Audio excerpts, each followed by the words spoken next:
गुरुदेव म्हणतात आपल्याला मिळालेलं ज्ञान पुस्तकातनं असो अथवा एखाद्याने दिलेलं असो ते आपण आपल्यापाशी नाही ठेवलं पाहिजे, ते आपण वाटलं पाहिजे. जसं भगवंताचा प्रसाद हा आपण तर खातोच, पण तो सगळीकडे वाटतो. का वाटतो तो भगवंताचा प्रसाद? कारण तो प्रसाद खाल्ला तर लोकांचं भलं व्हावं, लोकांचं दुखणं दूर व्हावं. म्हणूनच ना तो भगवंताचा प्रसाद आपण वाटत असतो. तसं ज्ञान मिळतं ना, ते ज्ञान आपण वाटलं पाहिजे. जसं आपण ज्ञान वाटू ना तसं ज्ञान आपल्याला मिळत राहतं, अजून मिळत राहतं. तसं आपण अजून ते देत राहायचं.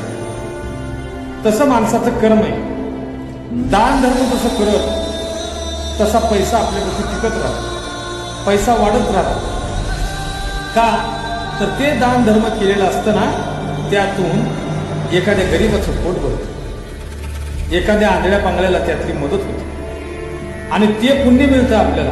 मग भगवंत परमात्मा ते पाहून आपलं दाम दुप्पट करतो, आपली प्रगती वाढवतो, आपले विचार वाढवतो आणि त्याच्या जीवनाचं सोनं करतो.